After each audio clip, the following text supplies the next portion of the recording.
Hello, viewers. Henry, the famous American short story writer. And today, let us go through the pages of his one of other remarkable short story. The name of the short story, this short story is The Last Leaf by Henry. So the story of this is a short story, and the story of this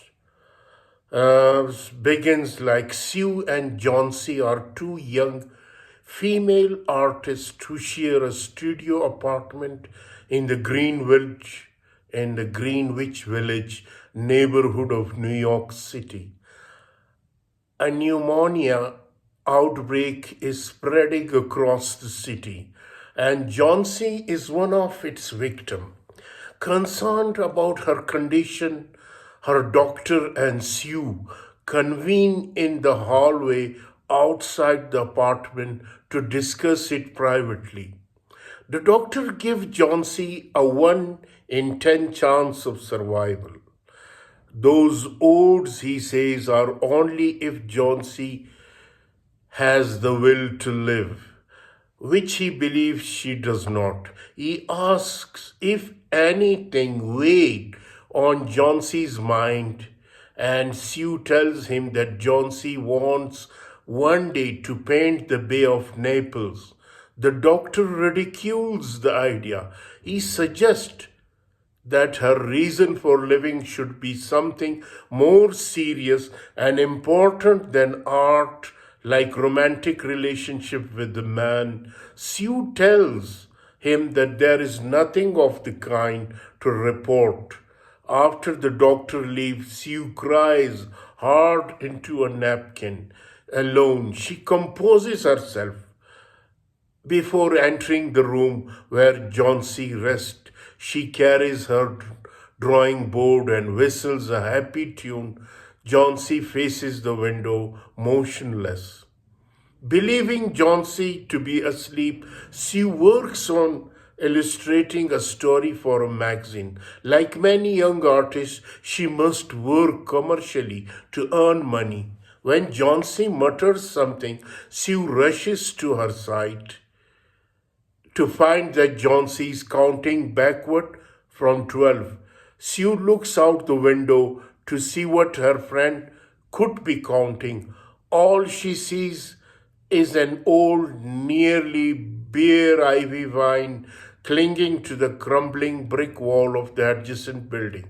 Johnsy continues her countdown, informing Sue that the vine is losing its leaves and that when the last leaf falls, she will die. Sue calls Johnsy ideas nonsense when she lies and says that Johnsy's doctor gave her a 10 to 1 chance of recovery. She encouraged Johnsy to eat some broth so she can get back to her drawing. Sue needs to complete and sell the drawing to buy necessities. Johnsy says she doesn't need it since she will be gone soon. Tired of life, her only wish is to witness the last leaf fall before she dies. Sue convinces Johnsy to close her eyes and rest. She then goes in search of their downstairs neighbor, Mr. Behrman, who models for her. Behrman is an aging, failed artist with a European accent. He has had a 40-year painting career, yet he was never achieved success. He has never managed to begin his masterpiece, and now he paints only occasionally, making money by modeling for poor young artists. He is cantankerous and drinks too much, but he feels protective of Sue and Johnsy. Behrman's scoff when talks about Johnsy's thought about dying when the last leaf falls. The two return to the upstairs apartment where they look fearfully at the fateful wine. As Sue sketches, a cold rain mixed with snow begin to fall. The next morning, one solitary leaf unexpectedly remains on the vine. Despite the night's storm, Johnsy repeats her claim that when it falls, she will die. She expects it to fall during the day, yet it continues to cling to its stems. That night, the rain and wind resume. On the second morning, Sue raises the shade, revealing that the last leaf is still there.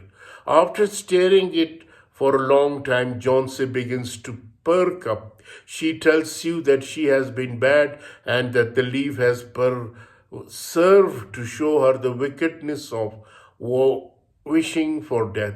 Johnsy requests food and a mirror, and she asks to be propped up in bed. She talks again of traveling to Italy to paint. When the doctor arrived that afternoon, he again confers with Sue in the hallway. He now gives Johnsy a 50% chance of recovery. As he leaves, he remarks that he must attend to Mr. Behrman, who has also contracted pneumonia. The doctor has no hope for his survival.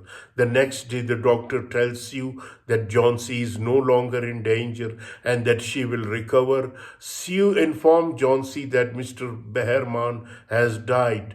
The building janitor discovered him 2 days earlier, soaking wet and in extreme pain. The janitor had also found a ladder and a lighted lantern along with the paints, a palette, and brushes. Despite the cold and rain, Behrman had gone outside to paint the final leaf on the wall, since the last leaf had already fallen. She calls the painted leaf Behrman's masterpiece. So, this is the sad and an ironic and amazing twisted short story, The Last Leaf by O. Henry. It is surprising, twisted aside. O. Henry, The Last Leaf emphasizes the power of art to inspire hope and longing for life. In the story exposition, the narrator introducing the setting, Greenwich Village, where artists have flocked to form a community. Sue, the story protagonist, shares a studio apartment with Johnsy. Both are young artists who share a common interest in art, food, and fashion. Their shared interest appeal to the senses, which ensures their artistic bond. The story inciting incident comes when Johnsy contracts pneumonia because Johnsy has given up the will to live. The doctor gives her only a 1 in 10 chance of survival. However, he believes that if she decides to embrace life, her chances will improve. According to him, hope is a powerful remedy. It is therefore ironic that he ridicules Johnsy's desire to paint the Bay of Naples, which is an inspiration that gives her hope. These events lead to the story's main conflict, which arises between Sue's optimism about Johnsy's future, and Johnsy's contrasting sense of hopelessness. For Johnsy to live, she must find a reason to fight her illness. Sue survives as Johnsy caretaker while also working on commercial art. So this is the story of hope and a courage, and also this is a story of a sacrifice for another human being. I hope you will like this short story, The Last Leaf by O. Henry. Kindly don't forget, if you like it, to subscribe and like this video channel. Thank you.